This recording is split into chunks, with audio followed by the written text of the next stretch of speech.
آج کی کہانی ہے ٹیڑھی لاٹھی والا چور۔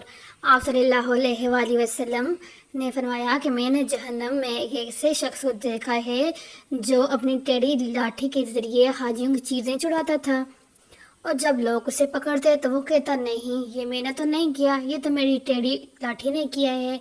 جہنم میں بھی وہ اپنی ٹیڑھی لاٹھی سے ٹیک لگا کر یہ کہہ رہا تھا کہ یہ میں نے نہیں کیا، یہ تو میری ٹیڑھی لاٹھی نے کیا ہے۔ یعنی کہ اس نے چوری کی، جو دنیا میں اس نے جس طرح سے چوری کی، جہنم میں بھی اسی طرح سے اسے عذاب مل رہا تھا۔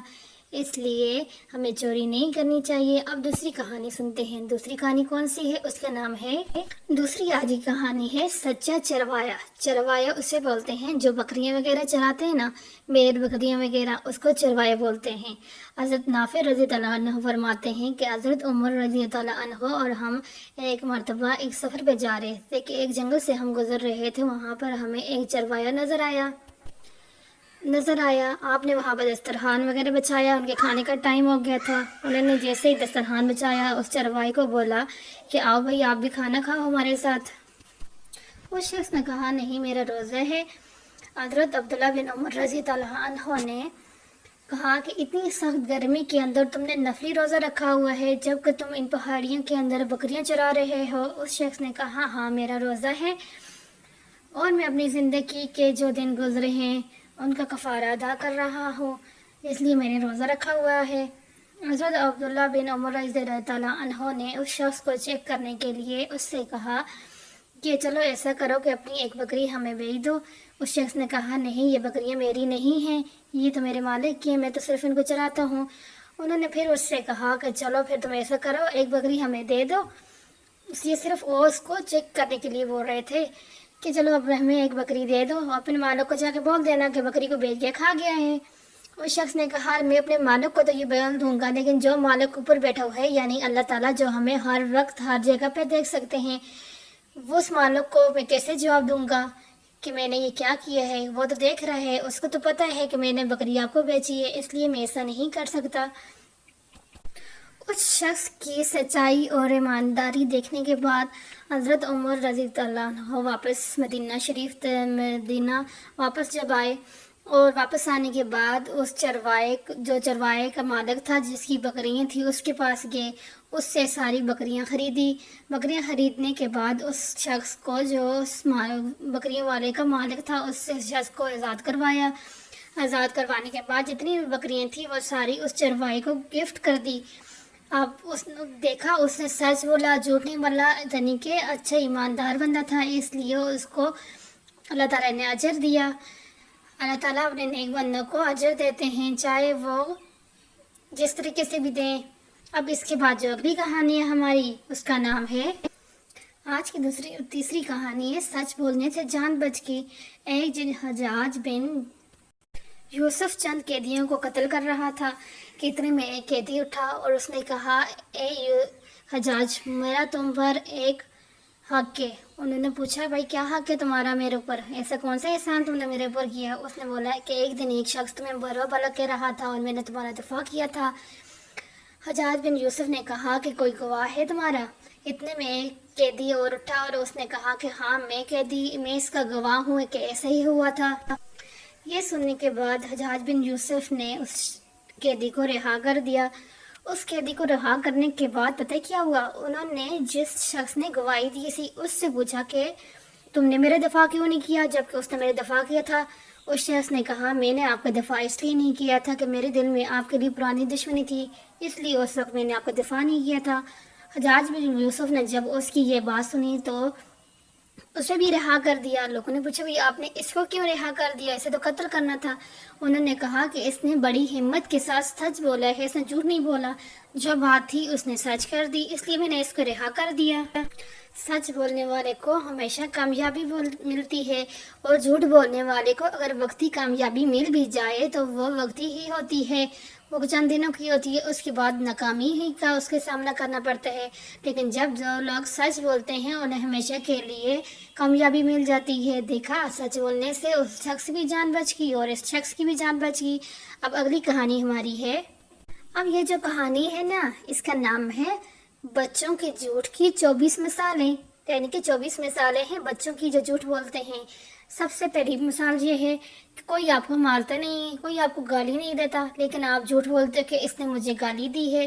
پہلا جھوٹ تو یہ ہو گیا ہے نا۔ اب دوسرا جھوٹ کیا ہے؟ دوسرا جھوٹ، اس نے مجھے مارا ہے، میں نے تو اسے کچھ نہیں کہا، جبکہ آپ نے اسے کچھ نہ کچھ بولا ہوتا ہے، اس لیے آپ کو مار پڑتی ہے۔ دو جھوٹ ہو گئے۔ اور تیسرا جھوٹ اس نے میرا کھلونا توڑا ہے، جبکہ اس نے کھلونا توڑا ہی نہیں ہوتا۔ چوتھا جھوٹ جو ہے وہ یہ ہے کہ بھوک ہونے کے باوجود یہ کہنا اپنی من پسند چیز کھانے کے لیے کہ مجھے تو بھوک ہے ہی نہیں۔ اور اس کے بعد اگلا جھوٹ ہے جب آپ کو دودھ وغیرہ دیے جاتے ہیں پینے کے لیے اور آپ جھوٹ بولتے ہیں، اس کے ادھر ادھر سنک کے اندر، واش روم کے اندر جا کے ادھر ادھر پھینک کے بہا دیتے ہیں اور کہتے ہیں کہ ہم نے تو دودھ پی لیا ہے۔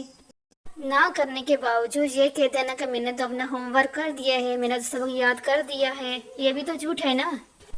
چھوٹے بہن بھائیوں کو ریزل رہ کر یہ کہنا کہ یہ تو میرا ریزل ہے، یاد ہونے پر بستر میں پیشاب کرنے کے بعد یہ بولنا کہ میں نے تو بستر پہ پیشاب ہی نہیں کیا، یہ بھی تو جھوٹ ہوا نا بچوں۔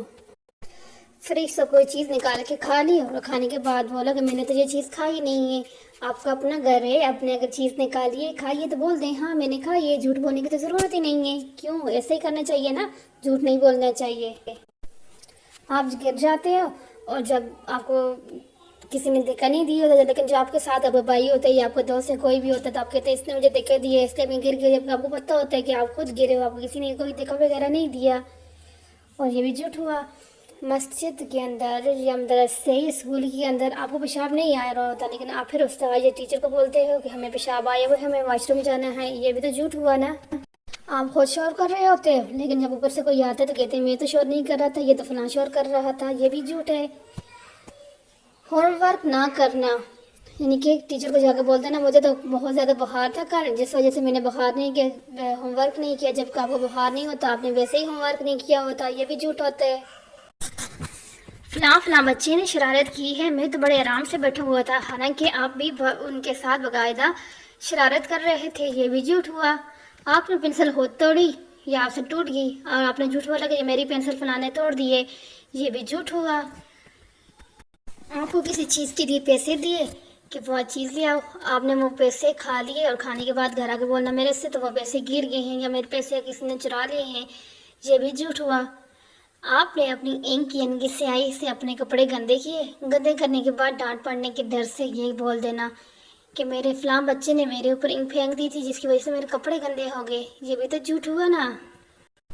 جس دن اسکول جانے کا دل نہ ہو تو جھوٹ موٹ میں بولنا ہائے میرے پیٹ میں درد ہے، ہائے میرے پیٹ میں درد ہے، جبکہ آپ کے پیٹ میں درد بالکل بھی نہیں ہوتا، یہ بھی جھوٹ ہوتا ہے۔ اس طرح بچے چھوٹے بڑے سب یہ جو میں نے آپ کو بتائیں جھوٹ ہوتے ہیں، ان کا بھی بہت زیادہ گناہ ملتا ہے، اللہ تعالیٰ ناراض ہوتے ہیں، اس لیے آج کے بعد آپ نے یہ سب جھوٹ نہیں بولنے ہیں۔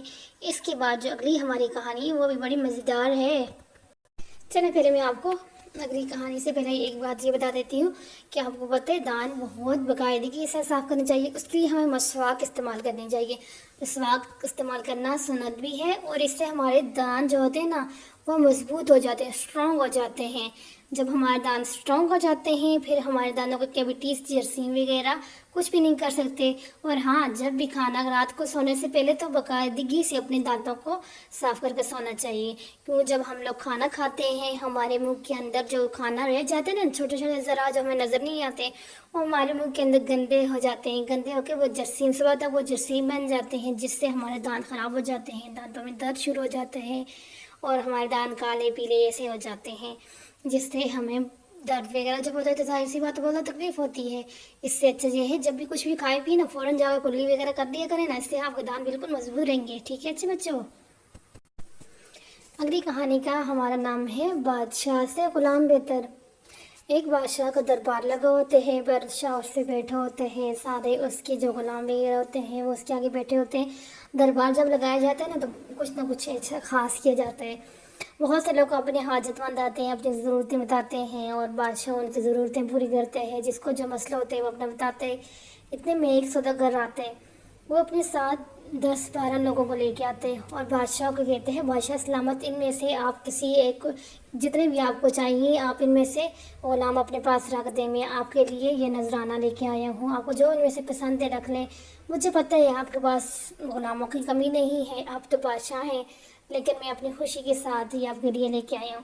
وہ بادشاہ کی خوشامد کرنا چاہتے ہیں، بادشاہ کو خوش کرنا چاہتے ہیں۔ اتنے میں بادشاہ کہتے ہیں کہ چلو ٹھیک ہے، میں ایسے کرو کہ اس نے جو بندے لے کے آئے ہیں ان سب کو لے آؤ اور میں ان سے کچھ سوالات کروں گا۔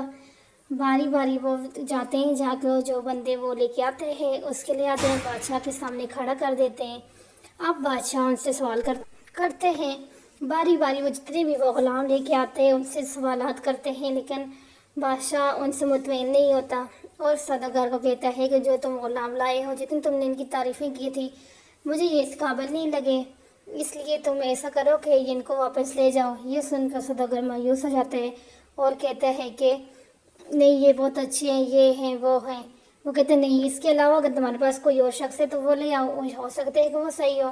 یہ سن کر سوداگر کہتے ہیں ہاں ایک بندہ تو میرے ساتھ ایک اور آیا ہوا ہے، لیکن وہ مجھے نہیں لگتا کہ اس قابل ہے کہ آپ یہ بادشاہت، آپ کے دربار کے اندر ملازمت کر سکے۔ یہ سن کر بادشاہ گردار آواز میں کہتا ہے تم کون ہوتے ہو یہ کہنے والے کہ وہ میرے قابل ہے دربار میں کہ نہیں؟ تم ایسا کرو کہ فوراً جاؤ اور جا کے اس بندے کو لے کے اندر آؤ، ہو سکتا ہے کہ وہ تمہاری توقعات سے بڑھ کے ہو، کسی کو بھی ظاہر دیکھ کر اس کی باطن کو نہیں کرنا چاہیے۔ اب تم جاؤ اور جا کے فوراً اس شخص کو لے کر اندر آؤ۔ یہ سن کر وہ سوداگر جاتے ہیں، جا کے باہر سے اس شخص کو لے کے آتے ہیں۔ وہ شخص آتے ہیں بادشاہ کے دربار میں اور بادشاہ اسلام کو سلام کرتے ہیں۔ اس کے بعد بادشاہ جو ہوتا ہے، بادشاہ کے سامنے جب آتے ہیں تو بادشاہ اس سے پہلے سوال کرتا ہے کہ تمہارا نام کیا ہے۔ یہ سوال بادشاہ نے جو پہلے لوگ تھے نا ان سے بھی کیا تھا۔ وہ غلام کہتے ہیں بادشاہ سلامت نام سے کیا ہے؟ آپ بادشاہ ہیں، آپ جس نام سے چاہیں مجھے پکار سکتے ہیں، میں غلام ہوں، غلام کے کیا نام اور کیا رتبہ، آپ جس نام سے مجھے چاہیں گے اسی نام سے پکار سکتے ہیں۔ بادشاہ یہ سن کر پھر اسے دوسرا سوال کرتا رہتا ہے۔ بادشاہ اس شخص سے دوسرا سوال کرتے ہیں اچھا یہ بتاؤ تمہیں کھانے میں کیا پسند ہے؟ وہ شخص بولتا ہے بادشاہ سلامت مالک جو کھلا دے وہی سب سے بہترین اور پسندیدہ میری غذا ہے، جس میں مالک خوش اس میں میں خوش۔ یہ سننے کے بعد اب بادشاہ اس سے تیسرا سوال کرتے ہیں کہ میں تمہارے سوالات سن کر بہت خوش ہوا ہوں، اب تم مجھے یہ بتاؤ جو تم مانگنا چاہتے ہو مانگو، جو تمہاری خواہش ہے وہ پوری کروں گا میں آج۔